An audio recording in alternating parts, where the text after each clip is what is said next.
how have we been assigned to this particular part of the planet in terms of people, in terms of parents, in terms of people.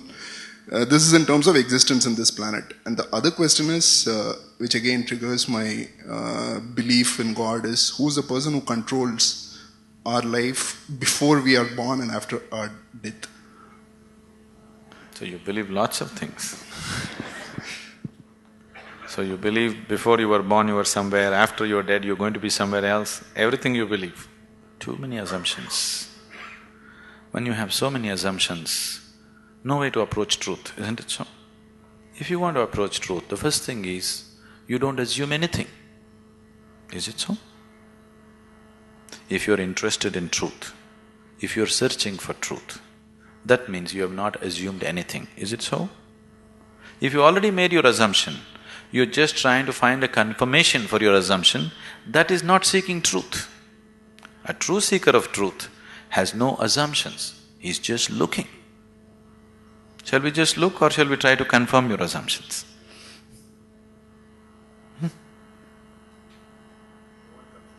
You want confirmation? You're right. Does that get you any closer? If I tell you your beliefs are right, does it get you any closer to truth? Does it? You feel better. Oh, okay, I've been right. But nothing gets solved, isn't it? Life doesn't get solved, does it? No. So confirming your belief systems doesn't mean anything. This is a big problem with human beings. They want to be right all the time. This is the biggest problem. In fact, it is the basis of all conflict in the world.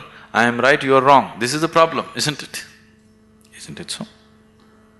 What I believe is right, what you believe is wrong. Isn't this the basis of all problems in the world? Whether it's within the family or in the community or in the world or wherever? Yes? Shall we eliminate the problem a little bit? The first thing you need to do is, after all, they are your beliefs. And your beliefs are not original, picked up, isn't it? Your priest or mullah or father or mother, somebody put it into you, isn't it so? Picked up from somebody. It depends how powerfully they worked on you. And they work pretty powerfully because the business is at stake otherwise. So, what you assume may have nothing to do with reality. Now, you're trying to understand something which is beyond the physical, with physical context, it won't happen. You're trying to perceive something which is beyond physical through sense perception, such a thing cannot happen. Now you want to measure the depth of the ocean, but you went with a foot scale. You will obviously come with wrong conclusions, isn't it so? If you want to measure the depth of the ocean, your first business is to get the right kind of instrument. Yes? Yes or no? That's your first business, that's all I'm saying. You want to know something beyond the physical. First thing that you need to do is to have a perception which is beyond five senses, which can perceive that which is not physical. Only then you perceive. Otherwise, you can only believe or disbelieve, isn't it? If I tell you, God is actually in my pocket, this many people can believe me? This is a ridiculous thing, oh, we don't believe that, but I can tell you a more elaborate story if you want, which we can work on and make you believe in, isn't it? Right now, God is in my pocket. This many people believe me, this many people disbelieve me. Have these people gotten any closer to God than they were before? Have they? Or have these people gone any further away? No, nothing changes, isn't it? So why are we wasting our time trying to confirm our assumptions? You must enhance your perception, because only by perceiving you will know. There is no other way to know. Is it so? You will know anything only when you perceive it. Till then you do not know it. Is that a reality? Is that a reality? People who are not on talking terms with me, is that a reality? If you perceive, you know. If you do not perceive, you do not know. You are unwilling to admit I do not know, so you believe. isn't it? If you're just trying to pass the social test, belief is a good way to do it. But you want to really know, then belief is not a good way to do it. Belief gives you confidence. And fools getting confidence is dangerous. Do you understand? When idiots become very confident, it's very, very dangerous, isn't it so? Do you see? Intelligent are hesitant. Stupid are confident. Have you seen this? Great confidence. Because when you simply believe something, you will have great confidence. You will have no doubt about anything because you don't apply yourself to anything. You're 100% sure.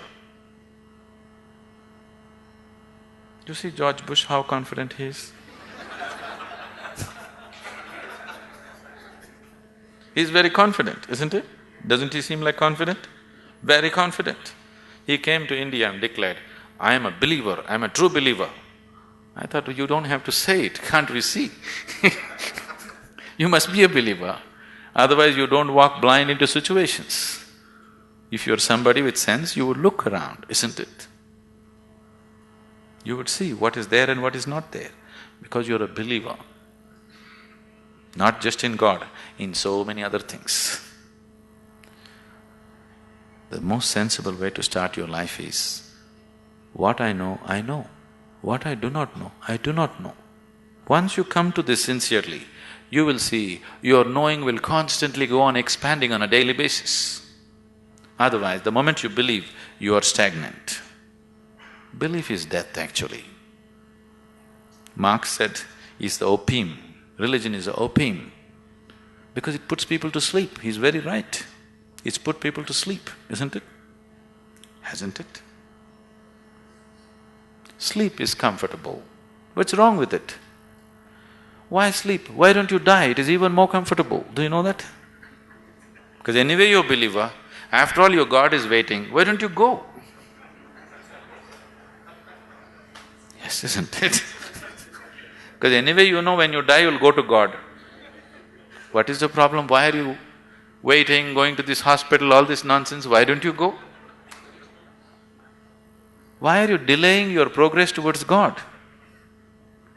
That's not right. You're not a true believer, isn't it?